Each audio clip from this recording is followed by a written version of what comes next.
falando em relação à criação do Gênesis, né, já dando início a essas chaves, uma das chaves principais para mim são essas, né, que é a Torá, né, que é o chamado Bereshit, que é o livro descrito onde Moisés trouxe um entendimento, né, revelado através dos escritos antigos e os ensinamentos repassados. É bom desmistificar algo que eu entendo nesse conceito, é que principalmente a religião, ela nos traz uma questão de meio que um esoterismo em cima desse livro, um misticismo, no sentido de que Moisés, ele recebeu uma revelação divina por meio de situações esotéricas, e como se fosse ele tivesse entrado em transe e ele começou a escrever, e dali saiu o livro de Gênesis, né, que seria um livro aí descritivo. Só que você estudando a questão a partir desse livro, que é um ponto-chave, quando você vai entender, por exemplo, a questão dos livros apócrifos, que você vai entender que também alguns deles foram inspirados, você consegue compreender que não foi bem assim, não foi de uma maneira esotérica pela qual Moisés escreveu esse livro. Ele teve acesso a outros livros, que eu entendo ali que foram designados pelo próprio Criador a partir do próprio Adão. Então, o primeiro homem, eu entendo que ele já recebeu ali instruções do Criador para poder fazer registros e repassá-los. E ali ele foi repassando esses registros para seus filhos, né, principalmente a linhagem de Sete, que deu essa continuidade aí na linhagem adâmica, né, para poder depois vir o Cristo, para poder fazer a redenção do ser humano. Então, a partir ali da linhagem de Sete, né, Cainã, Malalel, Jared, então todos os filhos ali da linhagem de Sete, o próprio Matusalém, o próprio Enoque, né, eles foram recebendo informações repassadas pelos seus pais para que eles pudessem fazer registros em livros, nos quais eles pudessem estar passando ali de geração em geração até os dias de hoje. E o próprio Enoque, né, ele escreveu 66 livros, deixou em registro, e hoje aí nós temos acesso a aproximadamente 5 livros, que na realidade é um livro só que ele está reunido em um livro, né, só que eles são 5. Né, cada livro ali ele vai falar de um aspecto diferente. Então, o próprio Enoque, ele escreveu diversos livros e repassou a seus filhos.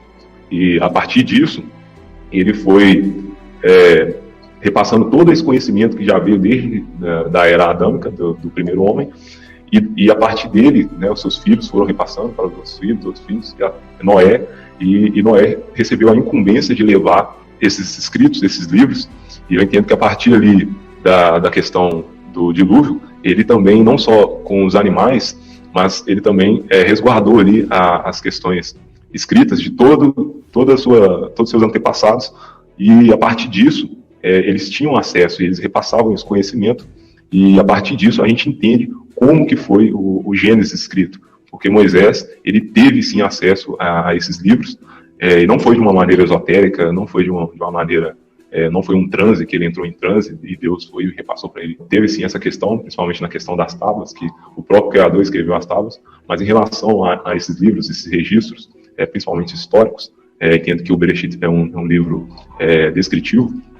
Então, a partir desses registros históricos, o próprio Moisés, ele apenas, algumas partes, ele citava esses livros. Então, você consegue fazer uma correlação com alguns escritos do próprio Gênesis, com escritos exatos do próprio livro de Enoque, por exemplo, a questão do Gênesis 6. Quando você vai ler o Gênesis 6, dos anjos que caíram, né, os filhos dos homens e os filhos do Senhor, que tomaram as filhas dos homens, é exatamente a mesma coisa que está escrito no livro de Enoque. Então você percebe que ali Moisés ele teve acesso a esses escritos, e a partir disso também ele foi compondo ali os seus próprios escritos para poder ir repassando de geração e de geração em geração. Então isso é algo que eu entendo que é uma das primeiras chaves de entendimento, desmistificar essa questão esotérica, e entender que, assim como nós hoje temos acesso a vários livros, e a partir daí nós escrevemos livros, né, pessoas que são escritores, da mesma forma Moisés também teve esse acesso, e todas essas pessoas antigas aí também tiveram acesso. Uma questão também bem interessante de entender reverter essa questão que a mídia faz na questão do controle mental das pessoas, de achar que Adão e Eva eram um casal de primitivos dentro de uma caverna e que estava descobrindo fogo. Então isso vem dentro da nossa mente, né, mas eu entendo que tem várias questões que eu poderia estar colocando aqui